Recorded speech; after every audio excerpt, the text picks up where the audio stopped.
Lihatlah, setelah keluar dari sini, akan kubuat perhitungan denganmu, Kevin. Berani sekali kau tinggalkan aku dan ibu yang saat ini dalam keadaan terpuruk. POV Nora.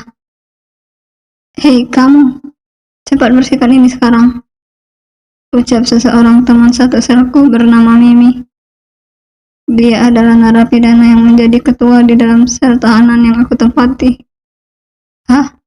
Ingin rasanya aku meneriakinya, kalau aku ini sudah sangat lelah. Selalu saja seperti itu. Setiap ada pekerjaan kerja bakti, pasti dia selalu memintaku untuk mengerjakan pekerjaannya juga. Bahkan, terkadang juga anak buahnya yang juga satu sel denganku pun turut mengerjaiku. Kesal. Ini semua salah si Raya. Gara-gara dia hidupku jadi begini. Ditambah lagi, waktu awal-awal aku masuk ke dalam sel ini, aku menjadi bulan-bulanan samsak tinju oleh mereka. Mereka mengatakan sangat membenci pelakor. Padahal kan si Raya yang pelakor. Aku ini hanya mengambil hakku saja, yakni Mas David.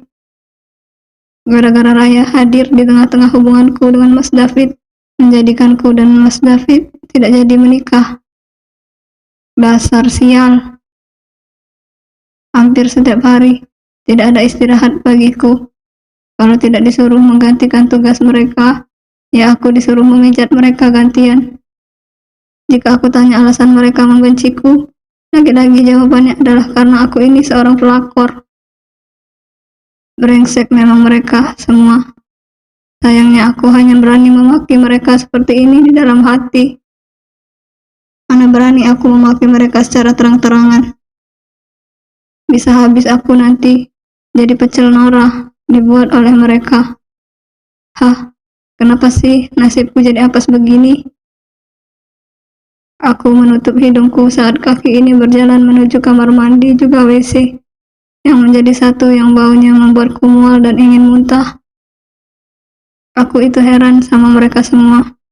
Mereka perempuan tapi joroknya kebangetan. Masa kamar mandi dan WC perempuan bisa baunya melebihi bau bangkai seperti ini sih? Aku bergidik jijik saat tangan yang halus dan dulu sering kurawat ini harus menyikat satu persatu ruangan demi ruangan. Sekitar 10 kamar mandi, juga WC.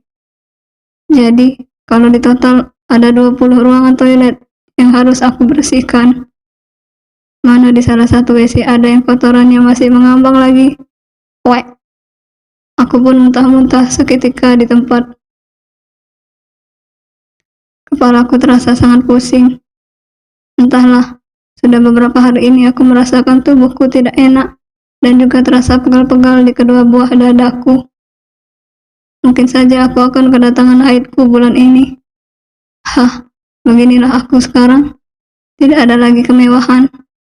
Tidak ada lagi kenikmatan dan kehangatan yang dapat kau peroleh dari Mas David. Aku meratapi nasibku yang teramat buruk. Terlahir tanpa tahu siapa kedua orang tuaku, membuatku tidak pernah disetujui hubunganku oleh mertuaku sendiri, yakni Bu Arita. Beruntung selalu ada Mas David yang mendampingiku. Meskipun dia sudah menikah dengan perempuan lain, tapi Mas David selalu memperhatikan segala kebutuhanku. Hah, kalau dipikir-pikir, Kevin tidak buruk juga sih. Wajahnya tidak kalah tampan dari Mas David. Kalau diibaratkan, Kevin itu seperti artis Fedi Nuril. Tidak buruk bukan? Tapi entahlah, hati ini sudah terpatri atas nama Mas David, si cinta pertamaku yang demi dia, aku rela melepas harta berhargaku satu-satunya itu. Aku merasa seperti seorang ratu yang diperebutkan oleh dua pria, yakni Mas David juga Kevin. Kevin, biarpun aku tidak pernah memberikan hak layaknya seorang suami, tetap saja dia selalu mengirimiku uang setiap bulannya sebagai bentuk nafkah darinya. Aku tidak pernah tahu berapa gaji Kevin, karena aku pun tidak mau tahu. Yang jelas bagiku, aku ditransfer uang sebesar 5 juta setiap bulannya saja sudah cukup. Ditambah lagi Mas David yang juga memberikanku uang 5 juta setiap bulannya, belum termasuk bonus yang dia dapatkan. Jauh lebih besar dari yang diberikan untuk Raya si pelakor itu. Cantik sih ku akui, sayangnya bernasib malang. Dinikahi hanya untuk dijadikan mesin pencetak uang bagi ibu mertuaku. Dasar bodoh. Nyatanya cinta Mas David hanya untuk seseorang. Ah, woi pelakor, buruan bersihin tuh WC. Malang lamun. Dari tadi ngapain aja sih? Sebuah suara hardikan membuatku berjingkat lantaran terkejut. Bagaimana tidak, jika suara itu begitu nyaring di telingaku. Ternyata itu adalah suara Mimi yang memang berteriak persis di samping telingaku. Rasanya telingaku berdengung seketika. Takut-takut aku memandangi wajah Mimi yang terlihat angker karena banyak ditumbuhi jerawat batu dan komedo hitam itu. Dasar nih cewek, memang benar-benar gak bisa merawat tubuh. Dikira tuh muka pohon jerawat kali ya. Bisa tumbuh subur di mukanya yang demuk. Hihihi. Apa mbak? Malah nanya lagi. Ini lo dari tadi ngapain? Disuruh bersihin WC kok malah ngelamun. Bisa kerja gak sih? Sini gue tunjukin cara bersihin WC yang benar tuh, gimana? Hardik Mimi lagi, yang mengeluarkan aroma bangkai dari mulutnya. Wek, ya ini apa gak pernah sikat gigi selama 1 abad kali ya? Baunya ajib bener. Mbak mau ngapain?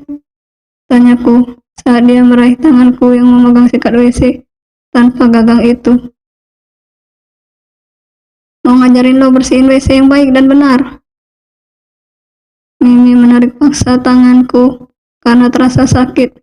Aku pun tidak bisa mengelak secara dari tubuh saja. Mimi jauh lebih besar dariku. Sontak saja aku terpaksa mengikuti kemana Mimi menarikku. Tidak. Jangan bilang kalau Mimi mau. Astaga, mbak ini saya mau dibawa kemana? Berisik banget sih lo. Kan gue sudah bilang, mau ngajarin lo buat bersihin WC yang benar. Iya, tapi ini kenapa malah tangan saya dimasukin ke lubang WC? Mana itu di lubang ada kotorannya? Wek. Pipiku panik karena Mimi menarik tanganku dan memasukkannya ke lubang WC. Hingga akhirnya tanganku menyentuh benda menjijikan yang keluar dari bokong para tahanan di sini. Astaga mbak, enggak, jangan. Aku terpekik karena Mimi terus saja memaksaku, hingga tanganku kini benar-benar masuk ke lubang WC itu. Mimi memutar-mutarkan tanganku dengan gerakan melingkar, dan terlihat seolah-olah aku tengah menyikat lubang WC ini. Nih, lihat yang benar. Buka tuh biji mata yang gede, biar kelihatan gimana cara menyikat WC yang benar. Lihat sini, buka mata lo. Mau tidak mau, aku pun membuka mataku, dan tubuhku seketika terasa lemas saat melihat di pergelangan tanganku sudah bercampur dengan kotoran yang berwarna kuning juga hijau itu. Hingga perutku terasa sangat mual sekali, dan aku tidak tahan lagi untuk mengeluarkan isi perutku ini. Aku mengeluarkan semua isi dalam perut, hingga membuat tubuhku terasa sangat lemas, dan pandanganku berkunang-kunang, lantas terlihat gelap. Namun, sebelum itu, aku masih bisa mendengar Mimi yang mengejekku. Dasar pelakor lemah. Begini saja sudah pingsan. Memangnya enak gue kerjain?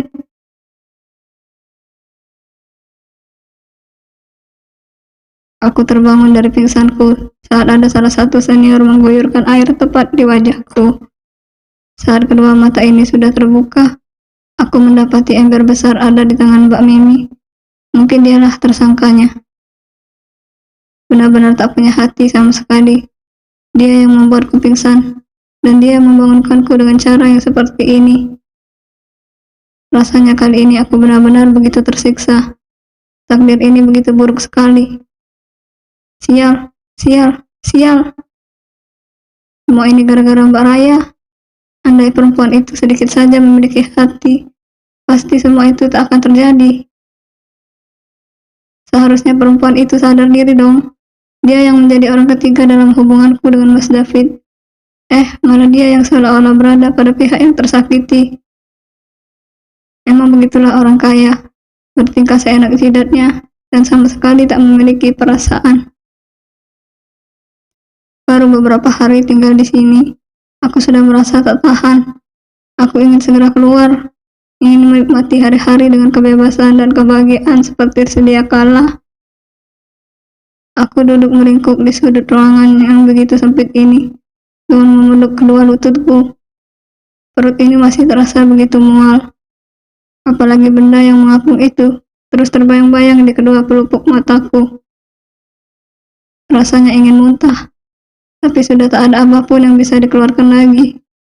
Semua benar-benar sudah terkuras. Sempat aku tadi mengadu pada salah satu penjaga lapas. Beliau hanya mengangguk tanpa sedikit pun menegur para senior-senior itu. "Hei Lakor, sini kau." Aku menolehkan kepala saat mendengar suara itu menggema di kendang telingaku. "Sini," bentak Mbak Mimi, dan kedua bola mata menatap tajam ke arahku, sembari melotot dengan sempurna. Aku bergidik ngeri, sebab rasa-rasanya kedua bola mata itu seperti ingin melompat dari tempatnya. "Ada apa, Mbak?" tanyaku dengan perasaan yang mulai tak enak.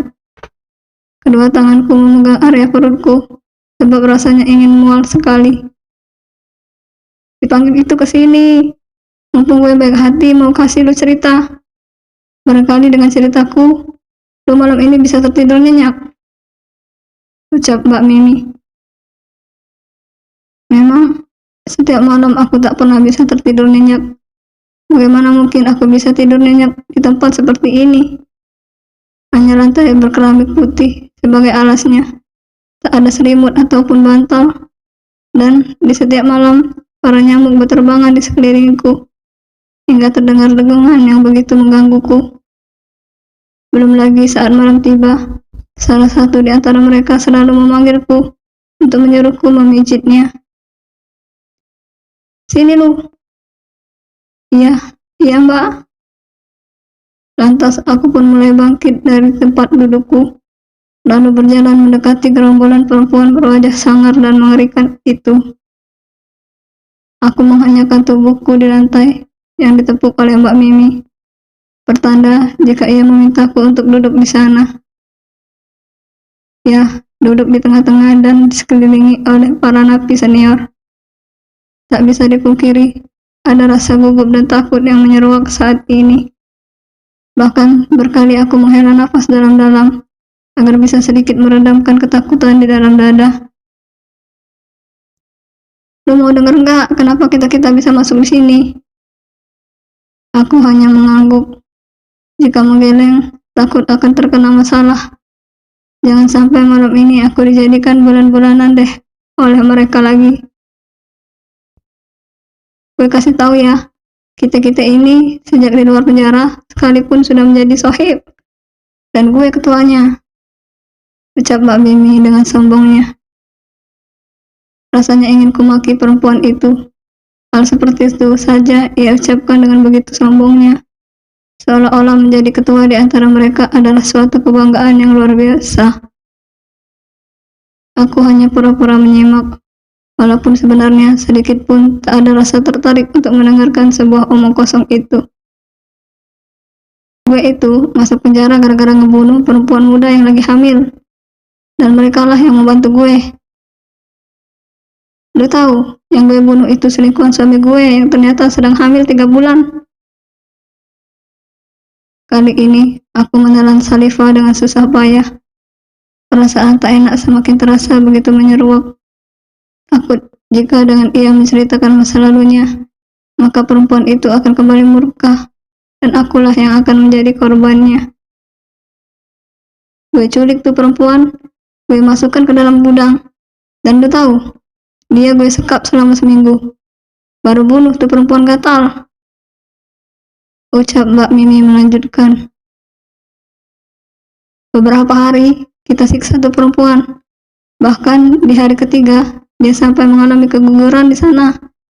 Apa gue menolongnya? Tidak. Memberikan pelajaran buat pelakor, menyiksa seorang pelakor, itu adalah kepuasan tersendiri di dalam sini. Mbak Mimi menepuk-nepuk dadanya dengan kuat, sembari kedua sudut bibir tertarik ke atas. Akan tetapi, apa yang aku tangkap adalah suatu seringaian penuh arti. Gue biarin pendarahan tuh di gudang. Melihat dia kesakitan, tentu semakin membuat bahagia. Lu tahu apa yang gue lakuin? Aku menggeleng, membayangkan saja rasanya tak sanggup. Lagi-lagi, selama mendengarkan ceritanya, aku hanya bisa menelan Salifah dengan susah payah. Andai aku boleh meminta, sudah kuminta dia untuk menghentikan ceritanya. Waktu dia tidur tuh, gue tendang tuh kepalanya. Gue bejek-bejek tuh kayak gini. Mbak Mimi berucap sembari memperagakan dengan gerakan kaki yang menghentak-hentakan sebelah kaki kanannya ke lantai dengan begitu kuatnya. Entah kali ini yang ia ceritakan itu memang sebuah fakta atau hanya sebuah omong kosong belaka, tapi sukses membuatku bergidik ngeri. Lu tahu rasanya? Senang sekali. Stop, hentikan! Aku berteriak sembari menutup wajahku dengan kedua telapak tanganku. Mendengar Mbak Mimi yang berucap dengan nada penuh penghayatan, membuatku seolah-olah sedang berada dalam kejadian itu. Aku menutup wajahku sembari menggeleng-gelengkan kepalaku. Rasanya begitu mengerikan sekali. Melihat reaksiku, mereka hanya tergelak tawa, menertawakan aku yang tengah ketakutan hanya dengan mendengarkan cerita itu. Sekali hantam, langsung diokek alias metong. Kalimat terakhir itu langsung disambut oleh tawa mereka. Aku menutup kedua telingaku rapat-rapat. Rasanya aku tak sanggup lagi mendengarkan cerita seperti itu. Mbak Mimi menatapku dengan tajam. Sorot mata yang keluar dari kedua manik hitam itu bak sebuah pisau yang siap menghunusku yang saat ini ada di hadapannya. Mbak Mimi mendorong keningku dengan jari telunjuknya hingga membuat tubuhku sedikit terhuyung. Perempuan gatal, lu itu termasuk beruntung karena lu hanya di penjara. Coba deh, lu bayangin jika lu berurusan dengan gue. Apa nggak udah mati lu sekarang? Mbak Mimi mendekatkan wajahnya ke arahku, hingga aroma tak sedap begitu menusuk di indera penciumanku. Rasanya, perut ini kembali terasa mual. Ingin ku tutup lubang hidungku, tapi takut membuat Mbak Mimi tersinggung, lalu menghajarku. Jadi aku lebih memilih menahan nafas saja. Bukankah itu cara yang aman? Mbak Mimi kembali mengarahkan jari telunjuknya ke keningku, lalu mendorong-dorongnya berkali-kali sembari berkata, "Lu sakitin perempuan lain dengan mengambil suaminya, maka bersiap-siaplah hidupmu serasa seperti neraka." Mbak Mimi menghentikan gerakan tangannya, lalu menarik kembali kepalanya. Aku masih menahan nafas, memberikan sedikit jeda. Takutnya, jika aku menghela nafas, bau tak sedap kembali menusuk hidungku.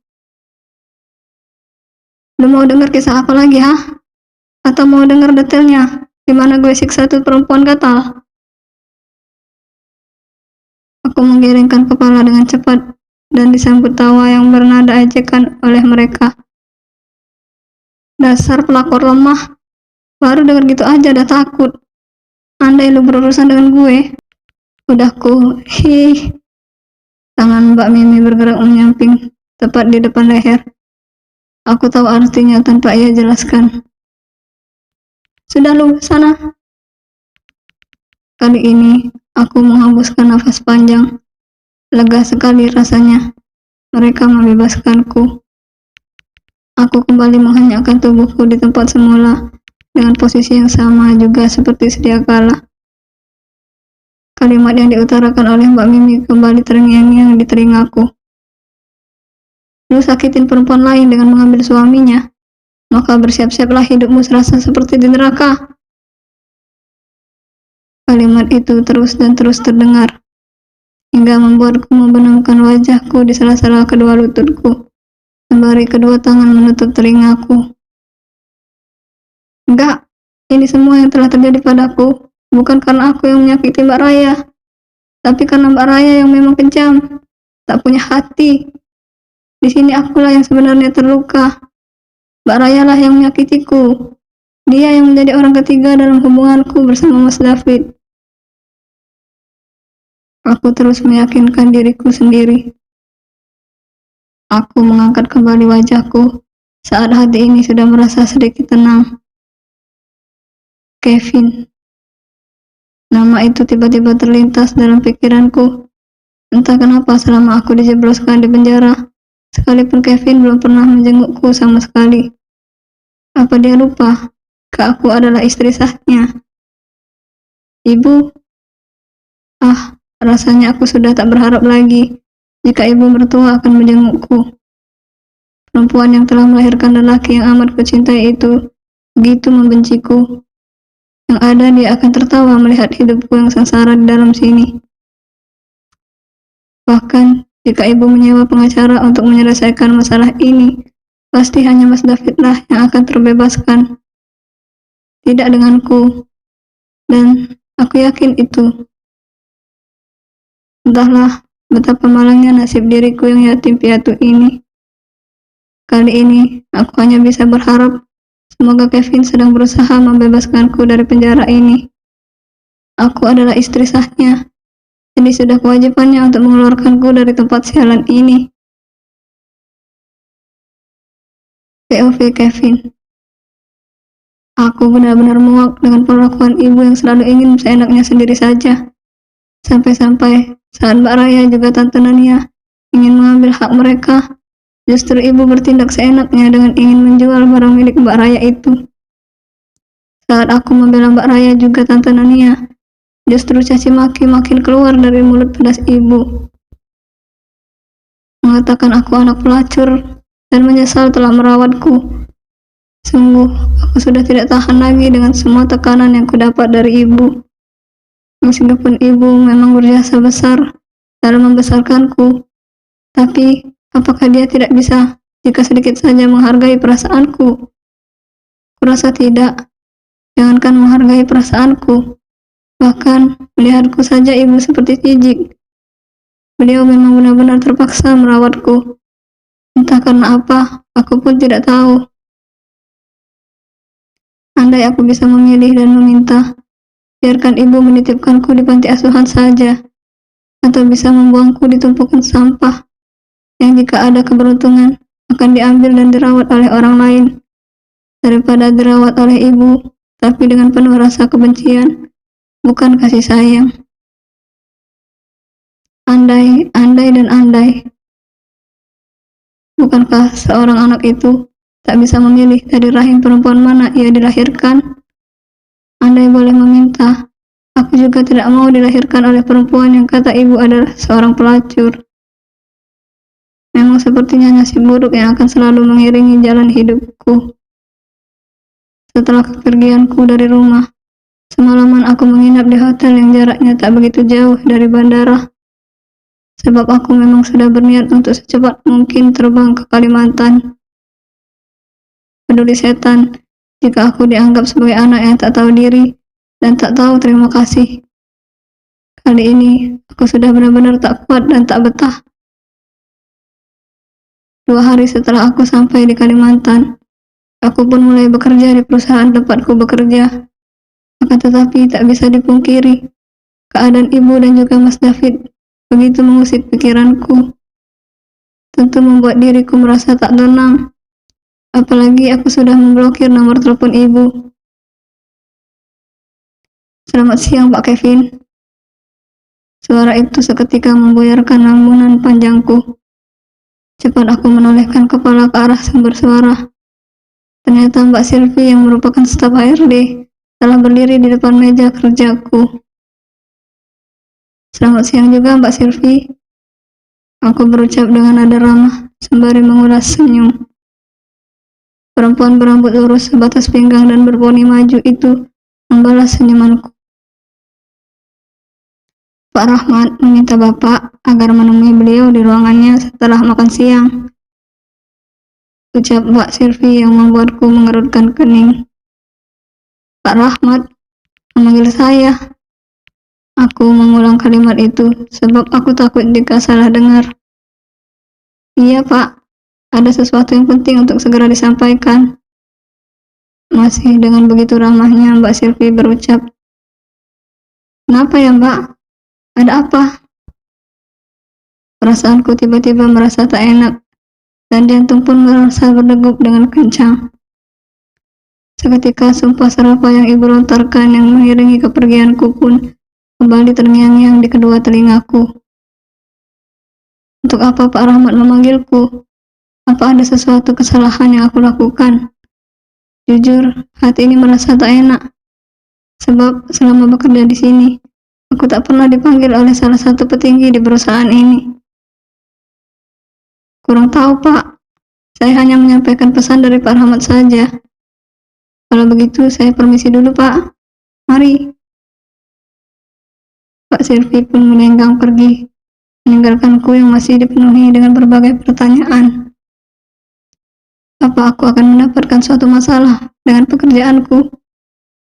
Apa Tuhan mendengarkan lalu mengabulkan sumpah ibu yang berharap hidupku menjadi belangsak? Jarum jam yang melingkar di pergelangan tanganku terus berputar, hingga tibalah jam makan siang telah usai. Dengan perasaan yang masih terasa tak enak dan penuh tanya, aku pun melangkah menuju ke arah ruangan Pak Rahmat. Langkahku terhenti tepat di depan pintu ruangan Pak Rahmat. Aku pun menghela nafas dalam-dalam, lalu mulai mengetuk pintu beberapa kali, hingga terdengar seruan dari dalam sana. Masuk! Aku pun meraih gagang pintu, lantas sedikit mendorongnya, hingga akhirnya terlihatlah sosok lelaki berpakaian jas hitam yang menatap ke arah layar laptop yang ada di hadapannya. Apa Bapak memanggil saya? Tanyaku sembari berdiam diri. Terlihat Pak Rahmat mengangkat pandangannya dari area layar laptop ke arahku. Lelaki berkumis sedikit tebal itu tersenyum, lalu memintaku untuk duduk. Sejenak aku tadi sempat menelisik wajah itu. Tak ada gurat suatu kemarahan dari wajah itu. Apalagi Pak Rahmat sempat tersenyum padaku. Entah kenapa, itu sedikit membuat rasa anggap di dalam sini menjadi sedikit lega.